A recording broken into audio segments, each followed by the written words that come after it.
All right, so in the last video we explored what Airbyte is and how to use it for a basic data pipeline using Faker data source and a Google Sheet as a target database.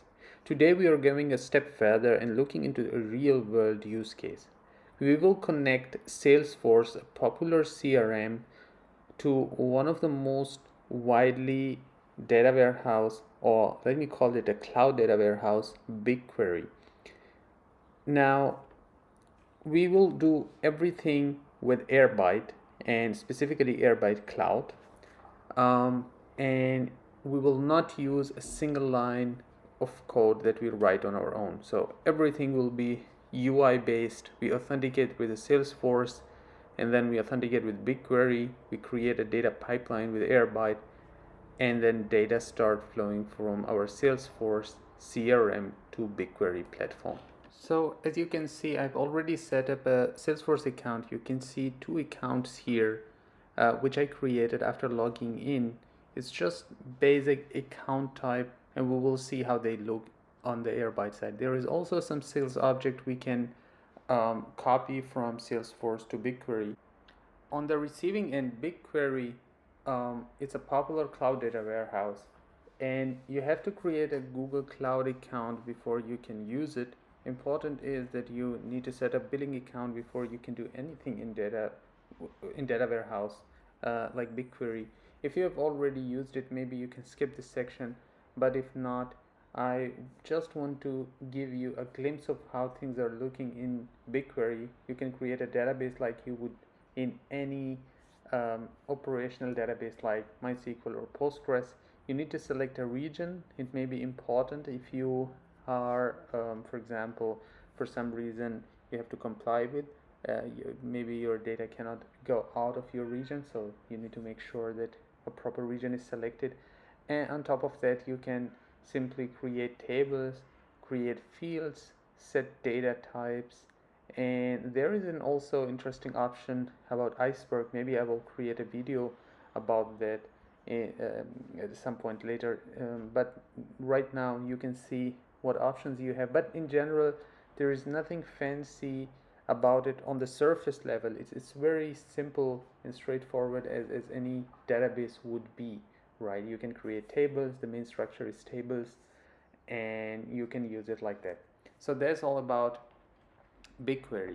Now let's jump over to Airbyte. So as you can see, I'm now on Cloud Airbyte, and the screen shows me the sources screen. So first let's go for our Salesforce. So I'll search for a connect.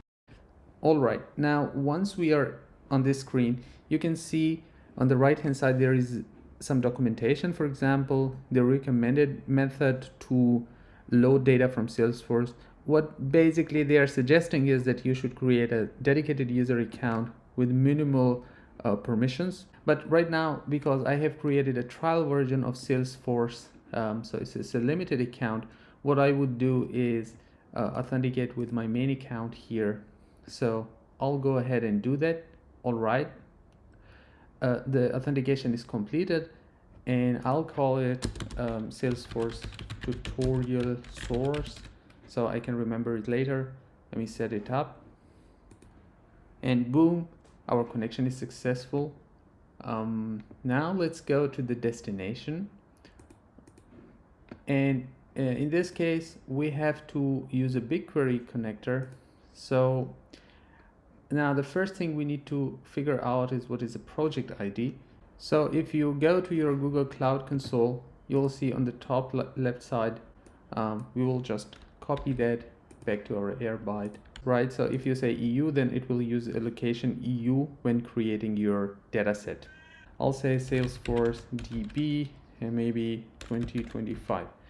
Next, there are two methods of loading data from Salesforce to BigQuery, or in general, like from any API to BigQuery. One is directly using SQL, and the other would be to copy the data over to GCS, which is a cloud object storage provided by GCP.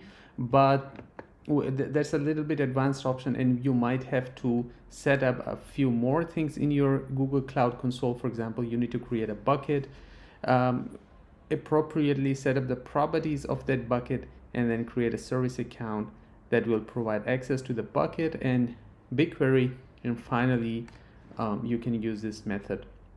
Right, so last thing, we need to create a service account. Let's head over to Cloud Console again. On the left hand side, you'll see here the API and services, and then let's go to the service account section. This service account, you can see I have already created one service account, but let me create another one. So here you have a couple of options. For example, the auth ID creation, API key creation. I'll create a service account option, right? Here let's call it Airbyte service account. And then here I'll provide the BigQuery administrator. Once the service account key is created, we get back here, and then we can download the key from here. We need a JavaScript format. Let's come back to our Airbyte screen. Let's copy over our service account key that we just created, and this time it will be just a simple copy paste. As I mentioned, there is nothing fancy about it. It's a JavaScript, it's a JSON object that you need to copy, but please copy full. You need to copy the full JSON object. Let's set up the connection. All right, so our BigQuery connectivity is set up, so we're good to go for creating our first connection. So let's create our connection. I select for the source this tutorial source that we created, and then for the destination we just created this one. Airbyte has created our connection almost, so it verified if the sources are working and the target is working. Now we have an option to select what we want to load from Salesforce to BigQuery. We don't need to select everything because there are so many things that Salesforce provide by default, and you can also create like custom objects. So it's a lot of things that you can copy over. You can copy over sales, accounts, maybe leads and whatnot, right? But right now, just for the sake of example, we will select to copy over the accounts, and we will set incremental, which means that it will only load the data it will not fully refresh over and over again, which could be costly in the sense that the Airbyte has to make more processing, right? So incremental is nice because each time it will only load the delta, that is the differential. That's it. We only want to copy account, nothing else. And then on the next section, you can see we have some options. For example, when to look for new items in Salesforce, and I would say let's check every hour, right? Maybe that is appropriate, but maybe every 12 hours is more appropriate. I don't know about your use case. Maybe you have to look that up on your end, what makes sense for you. And finally, you see we have some, for example, how do you want to name the tables on the target? We can, if we have an existing database that we want to load our data into, then maybe we have to change things a little bit here. There are some other options. For example, how do we want to handle schema evolution? That is an advanced topic, but for example, the source is no longer the same, and then the target tables needs to be changed, and you can see, for example, what you can do there. We finished the sync, and let's see how it looks. So the first sync has already started. I'll wait a few moments until this is completed.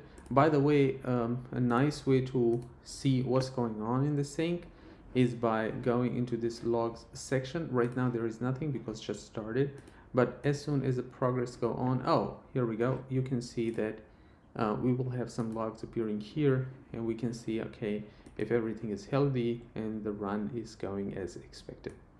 Okay, so I'll pause it here and then come back when this is completed. We have our sync complete, and we can see that 2 items have been loaded. Let's check what are the logs saying. You can see that 2 records were synced, right, when the replication was occurring, and this looks quite nice. Everything's successful. Now let's check the status. You can see that it is also saying that 2 records are loaded, and one stream is enabled in the positive status. So that's quite nice. Now let's check our BigQuery again, and there we go. You see the database.